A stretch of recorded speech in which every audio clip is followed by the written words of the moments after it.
Ok, turma, então começaremos pelos principais conceitos e arquitetura de banco de dados. Introdução.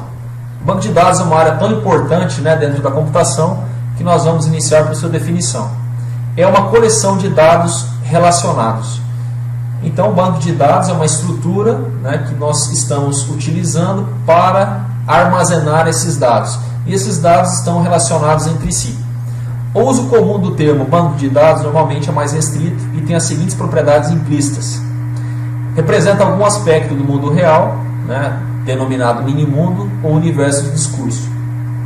Essa definição nos traz que seguramente nós não vamos estar interessados em armazenar todas as características ou todos os fatos de algum ambiente, mas algo que seja interessante armazenar para aquele sistema. Exemplo, em um sistema acadêmico, nós vamos estar seguramente interessados em armazenar as características dos alunos, das turmas, das disciplinas e assim por diante. Outras características ou outros eventos de um outro sistema, nós não estaríamos armazenando dentro desse ambiente de banco de dados. Então esse é o minimundo, ou seja, qual que é o escopo do sistema que eu estou interessado em representar. É uma coleção logicamente coerente de dados, com algum significado implícito. Essa definição nos traz que não basta os dados estar relacionados para que eu tenha um banco de dados. Esses dados devem ter alguma relação lógica para que eu crie uma estrutura de dados que possa armazená-los. Possui um grupo definido de usuários e algumas aplicações previamente concebidas. Em outras palavras, isso significa dizer que algumas pessoas vão estar interessadas em esse ambiente de banco de dados ou parte dele, como os usuários, os projetistas de banco de dados, o administrador de banco de dados e outras pessoas que fazem parte desse ambiente. Algumas aplicações podem ser previamente concebidas, como o fato de eu estar cadastrando um novo registro no banco de dados ou alterando uma determinada informação caso ocorra um evento. Um banco de dados geralmente possui um sistema gerenciador de banco de dados, que é uma coleção de programas que permite aos usuários criar e manter um banco de dados. Então, turma, o SGBD, conhecido como Sistema Gerenciador de Banco de Dados, é uma coleção de softwares que já vem dentro de um pacote que o fornecedor distribui no mercado.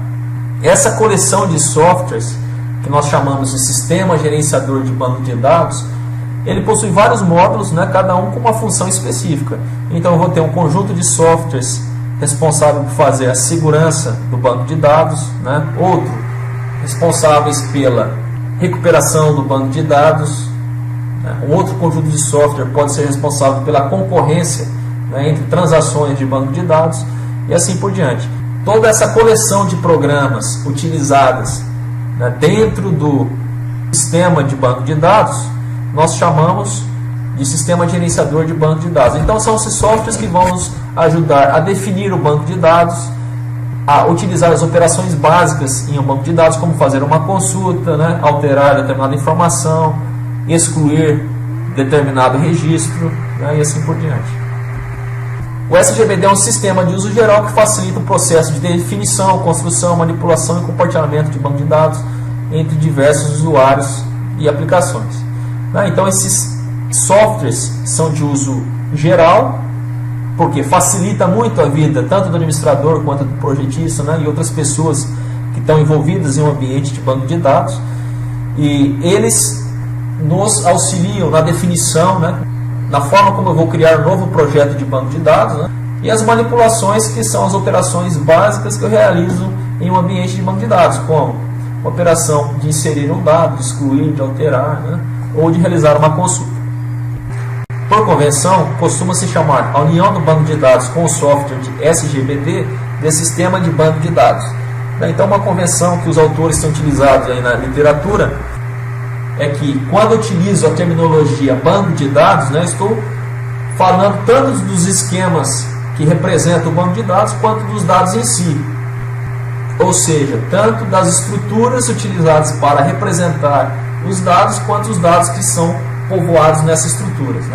Além disso, existe vários softwares, né, que são disponibilizados pelos fornecedores de SGBDs, conhecido como Sistema Gerenciador de Banco de Dados, que nos auxiliam naquelas operações de definição, construção, manipulação e compartilhamento. O conjunto do banco de dados e do software de SGBD nós chamamos então de sistema de banco de dados, até porque todo esse ambiente, banco de dados e software de SGBD, representa um sistema, que está utilizando o banco de dados em si. A figura 1 ilustra um diagrama simplificado de um ambiente de sistema de banco de dados. Então perceba aqui embaixo que eu vou ter o quê? O banco de dados armazenado, que são os dados ou as informações que eu preciso armazenar no banco, a definição do banco de dados, que nós chamamos de metadados. A definição do banco de dados vocês podem estar pensando como o cabeçalho das tabelas, que são estruturas utilizadas para armazenar o banco de dados relacional. Então, acima dos metadados e do banco de dados armazenado, nós temos o software de SGBD, que é um conjunto de softwares utilizados tanto para processar consultas, as consultas são utilizadas para buscar informações nos bancos de dados, quanto para acessar dados armazenados, que são softwares especializados para me mostrar quais são os caminhos que precisam se percorrer para que esses dados possam ser apresentados na tela do computador. Convenientemente, eu também posso utilizar programas de aplicação, que são softwares específicos que acessam o SGBD para estar recuperando essas informações. Então, posso ter um site de e-commerce utilizado para consultar o preço dos produtos. Também poderia estar utilizando um programa de aplicação para registrar as compras realizadas pelos clientes em um supermercado, ou ainda estar utilizando um determinado sistema para estar lançando as notas dos alunos ou consultando a média dos alunos no final da disciplina. Várias pessoas estão interessadas nessas informações, como grupos de usuários específicos e programadores, que são pessoas especializadas em criar essas instruções para estar realizando consultas e outras operações que acessam o banco de dados. A figura 2 ilustra um exemplo de banco de dados que armazena informações de clientes e contas. Então, consideremos o seguinte caso. Em um ambiente bancário, nós provavelmente estaríamos registrando as informações dos bancos, as agências que estão vinculadas a esses bancos, os clientes que possuem contas em determinadas agências e os históricos que relacionam um determinado cliente à conta que ele possui. E outras informações que poderiam ser necessárias em armazenar em uma outra relação, como o caso aqui do telefone dos clientes, pois neste exemplo um cliente pode ter vários telefones. Um sistema de banco de dados fornece uma linguagem de definição de dados, conhecido como DDL, para especificar o esquema de banco de dados, e uma linguagem de manipulação de dados para expressar as consultas de atualizações de banco de dados. Então, turma, a SQL, que é a linguagem padrão utilizada em banco de dados relacionais, ela, por convenção, procura fazer uma divisão do que se trata a linguagem responsável pela definição dos dados de uma outra linguagem utilizada para manipulação de dados. Qual a diferença? A diferença é que a linguagem de definição de dados é utilizada para especificar esquemas, ou criar estruturas responsáveis de um novo projeto de banco de dados. E a linguagem de manipulação de dados é utilizada para expressar as consultas e outras operações que eu realizo no banco de dados. Então, uma linguagem que busca, que traz aquela ideia, aquela sensação de movimento. Por quê? Porque um dado pode estar sendo inserido à medida que eu cadastro um novo cliente, ele pode estar sendo alterado à medida que o cliente, por exemplo, troca de endereço, ou ele pode ser excluído à medida que um funcionário é demitido. Além disso, eu poderia estar também realizando consultas, como quais foram os últimos produtos que determinado cliente comprou, né? Então essa ideia de movimento, de manipulação de dados, é representada pela linguagem DML, ou linguagem de manipulação de dados. A manipulação do banco de dados envolve consulta e atualização. Alguns exemplos de consulta são as seguintes: recuperar uma lista de todas as contas de João B. Silva, né? Então poderia estar consultando o banco de dados, todas as contas que João B. Silva possui, listar nomes dos clientes que possuem conta na agência 3676, né? Também trata-se de uma consulta. O termo listar, recuperar, tá? Sempre vai estar relacionado com a consulta. Listar as agências do Banco do Brasil. Então o banco possui várias agências. Quais são as agências que estão vinculadas a esse banco? Alguns exemplos de atualização incluem alterar o endereço do cliente João B. Silva para a Rua Cafelândia 1350. Então o cliente, né, trocou de endereço, logo eu preciso que esse endereço seja atualizado. Criar outra conta para o cliente Caetano Calima. Então o cliente, né, chegou lá na agência para abrir uma nova conta, eu preciso inserir um novo registro ou criar uma nova conta para esse cliente. Inserir uma agência 0391 para o Banco do Brasil no endereço Rua Joaquim Teixeira Alves 1796. Então, dado que uma nova agência foi criada, eu preciso também vinculá-la ao banco que ela pertence. O projeto de um novo banco de dados dá-se em 3 fases descritas a seguir: projeto conceitual, projeto lógico e projeto físico. Então, turma, o modelo relacional, que é o modelo, né, que nós vamos estar estudando durante o decorrer da disciplina, ele é basicamente dividido em 3 fases: projeto conceitual, lógico e físico. Aqui tem uma animação que representa as fases desse projeto de banco de dados. O modelo relacional é um modelo extremamente formal. Então, isso significa dizer que eu tenho algumas fases que precisam ser respeitadas. Por quê? Lá no final do projeto de banco de dados, eu posso correr o risco de ter alguns dados inconsistentes ou redundantes. E isso é inconveniente para um projeto de banco de dados. Então, a partir do levantamento e análise de requisitos, eu posso então utilizar as construções básicas do modelo entidade e relacionamento, que nós vamos estar estudando lá na unidade 3. Então, eu vou identificar nesse levantamento e análise de requisitos o que é uma entidade, quais são as características dessas entidades, que nós chamamos aqui de atributos, como essas entidades estão relacionadas entre si, e a partir disso é possível então criar um diagrama entidade e relacionamento, que é a principal ferramenta do modelo entidade e relacionamento. Em seguida, é realizado então o mapeamento do projeto conceitual para o projeto lógico.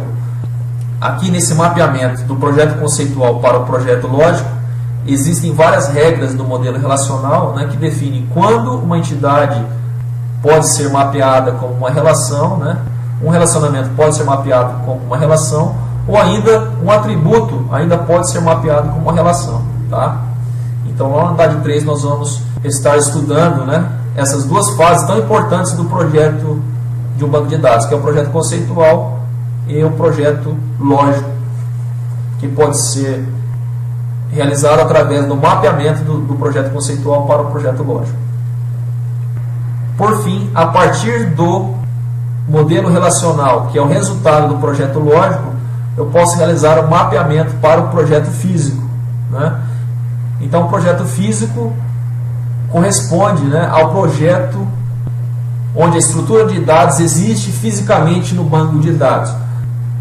Aqui que eu tenho realmente, de fato, as construções do projeto de banco de dados existindo de forma persistente na memória secundária do computador, através de bits e bytes. Essa fase do projeto lógico para o projeto físico é uma fase que é mapeada de forma automática pelas ferramentas de software. Então, esse processo é bem simples. Usuários de banco de dados. Tipicamente, um ambiente de um grande banco de dados possui algumas pessoas com determinadas responsabilidades. Por exemplo, o administrador de banco de dados é uma pessoa responsável por autorizar o acesso ao banco de dados, coordenar seu uso e adquirir recursos de software e hardware. Então, o administrador de banco de dados é aquela pessoa que vai determinar quem tem acesso ao quê. Por exemplo, o aluno ele não pode ter permissão para alterar a sua nota no sistema, né? Então, o administrador de banco de dados que vai definir qual usuário ou grupo de usuários, né, tem determinadas permissões.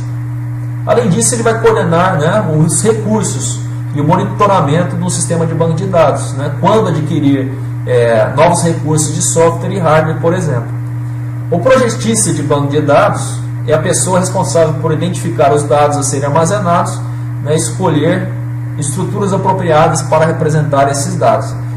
Então, na disciplina de banco de dados 1, nós vamos ter uma relação muito direta aí com o desenvolvimento de projetos de banco de dados. Nós vamos estar nesse papel de projetista de banco de dados, porque nós vamos identificar quais são as estruturas necessárias, né, para representar esses dados no modelo relacional. Esse é o papel do projetista de banco de dados. Usuários finais são grupos de pessoas que exigem acesso ao banco de dados para consultas, atualizações e geração de relatórios. Então, até então, vocês, na qualidade de acadêmicos, acessam os sistemas como usuários finais, já que vocês buscam informações como as notas que vocês possuem em determinada disciplina. Engenheiros de software implementam especificações das transações como programas. Algumas rotinas, né, de computador podem ser realizadas na aplicação de software, como, por exemplo, a verificação se o CPF é válido ou não, né? Essas funções são executadas então pelos engenheiros de software. Arquitetura de banco de dados. Sistemas monolíticos ocorrem quando tanto os clientes quanto os servidores estão sendo representados por uma única máquina. Por exemplo, os mainframes, né? Atualmente existe uma tendência cada vez maior pelos sistemas cliente-servidor, onde o cliente faz uma solicitação através da máquina cliente, né? A máquina servidora processa essa solicitação, retornando então uma resposta para a máquina cliente. Por exemplo, quando o acadêmico faz uma solicitação de consulta, né, de uma determinada nota na disciplina, ele dispara uma solicitação para a máquina servidora da SGBD, de banco de dados, né, que faz a consulta dessa informação em outra máquina e retorna então a resposta para a máquina cliente, onde é mostrado na tela desse acadêmico. De forma semelhante, eu posso ter outros servidores, como servidores de arquivos, servidores de impressão e servidores web, né, que estão processando essas solicitações de máquinas clientes. A arquitetura na Spark é uma proposta de arquitetura para ajudar a alcançar a independência dos dados, né? Então, a ideia aqui é que, através de vários níveis, por exemplo, nível externo, nível conceitual, nível interno, eu consiga a independência desses níveis. O que significa essa independência desses níveis? Significa que uma alteração no nível mais baixo não gera uma necessidade de modificação no nível mais alto. O nível externo representa as várias visões, né, de usuários ou grupos de usuários têm de um banco de dados. Por exemplo, os acadêmicos eles têm uma visão, né, já que algumas operações não podem ser realizadas no banco de dados, diferente da visão dos professores, dos coordenadores, do diretor, né, e assim por diante. Como foi já exemplificado, os acadêmicos não têm permissão para alterar as suas notas, né, mas apenas para consultá-las, diferente da visão do professor, que tem a permissão, né, de lançar as notas e alterá-las. Outras visões, como por exemplo, coordenador de curso, né, tem algumas permissões que os professores não têm. No nível mais baixo, nós temos o nível conceitual, que também é independente de tecnologia, né? Então, aqui trata-se de uma visão onde eu vou representar o meu projeto de banco de dados através das estruturas de dados que vão armazená-lo, independente da tecnologia a ser utilizada. Uma visão mais interna, aí sim eu tenho um banco de dados, né, existindo de forma persistente. Aqui as tabelas, né, são criadas e todos os caminhos para buscar essas informações nos dados precisam estar definidos. De forma resumida, nós podemos dizer então que uma alteração no nível mais baixo, né, não gera uma mudança no nível mais alto. Então, por exemplo, ao criar um novo índice para diminuir o tempo de resposta das consultas, né, lá nas tabelas do banco de dados, nada altera a visão conceitual que define quais são as construções utilizadas para representar o projeto de banco de dados. Então aqui tem um resumo, né? A arquitetura Spark, o SGBD transforma uma solicitação especificada em um esquema externo em uma solicitação no esquema conceitual e depois uma solicitação no esquema interno para o processamento no banco de dados armazenado. O processo de transformação de aquisições, os resultados entre os níveis são chamados de mapeamento. Esses mapeamentos são necessários para transformar as solicitações entre os níveis e ajudar a alcançar a independência lógica e a independência física dos dados. Em outras palavras, turma, significa dizer que ao realizar uma determinada solicitação, né, num nível mais alto, como por exemplo lá no esquema externo, essa solicitação precisa ser mapeada no nível mais baixo, né, então passando aí pelo esquema conceitual e depois pelo esquema interno, onde o SGBD que vai informar quais são os caminhos para estar recuperando esses dados. Esses mapeamentos são necessários, né, para garantir a independência lógica e a independência física dos dados. À medida que uma alteração no nível mais baixo, né, não implica em uma mudança no nível mais alto. O SGBD usa software adicional para realizar os mapeamentos, recorrendo à informação de mapeamento no catálogo. Então, lá naquela figura inicial que ilustrou, né, o ambiente de um sistema de banco de dados, foi apresentado que o banco de dados, né, fica em um ambiente separado das suas definições que o representam, né? E essas definições da informação são armazenadas no catálogo. Isso é necessário, pessoal, porque o SGBD não sabe quais são as estruturas que foram definidas no banco de dados. Então ele precisa recorrer ao catálogo, porque lá sim existem todas as definições, né, das tabelas, dos atributos, dos tipos de dados que são utilizados naquele sistema de banco de dados. A independência de dados ocorre porque quando o esquema é alterado em algum nível, o esquema no próximo nível mais alto permanece inalterado. Logo, os programas de aplicação que fazem referência ao esquema de nível mais alto não precisam ser alterados. Essa arquitetura, então, traz uma conveniência muito grande, porque imagine que toda alteração no nível mais baixo tivesse que fazer essa alteração em recorrência nos outros níveis, né? Então seria um trabalho aí muito tedioso. A arquitetura, então, nos traz essa independência nos dados, o que é muito conveniente, né? Porque uma alteração lá no nível interno não ocasiona, né, uma alteração no nível conceitual ou no nível externo. Aqui nós temos um breve resumo dos tipos de dados no SQL, porque vai ser o SGBD que nós vamos estar utilizando aí nas próximas unidades. Tá? Então, os tipos de dados no SQL são classificados em 3 grupos: os tipos numéricos, os tipos de data e os tipos de cadeia, né? Os tipos numéricos são divididos entre os inteiros, né, em vírgula flutuante. Os inteiros vai depender da sua escala, né, conhecido como range, que define a quantidade de bits utilizados para armazenar aquele valor numérico. Vírgula flutuante, float, por exemplo, utiliza uma escala simples, né, e double, uma escala de dupla precisão. Ainda nós temos decimal m,d, onde m representa a escala e d a precisão, muito utilizado para armazenar, né, valores do tipo nota ou salário, onde eu posso ter, depois da casa decimal, 1 ou 2 dígitos, né? E DEC numérico também possui a mesma representação utilizada para decimal. Os principais tipos de dados utilizados: date, né, apenas para a data; date time, para armazenar tanto a data quanto a hora, né? Timestamp é um formato empacotado, também armazena a data e hora.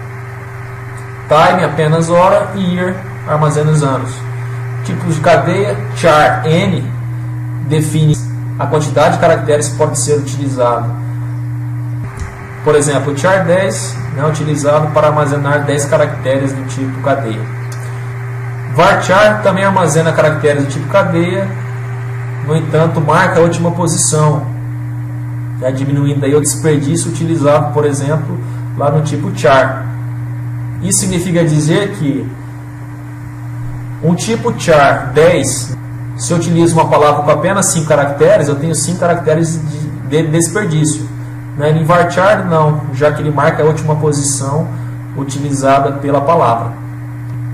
blob utilizado para armazenar binários longos, como por exemplo imagens, né, vídeos, áudios e outros formatos. Text, textos longos. Então poderia ter lá um atributo chamado currículo, né, armazenando todo o currículo de um determinado funcionário. Enum para tipos enumerados, onde necessariamente a pessoa vai ter que escolher um daqueles tipos que eu listei dentro desse tipo de dado. E série é um tipo que possibilita armazenar conjuntos. Exemplo, eu poderia definir o atributo telefone, armazenando aí um conjunto de números de telefones de uma determinada entidade.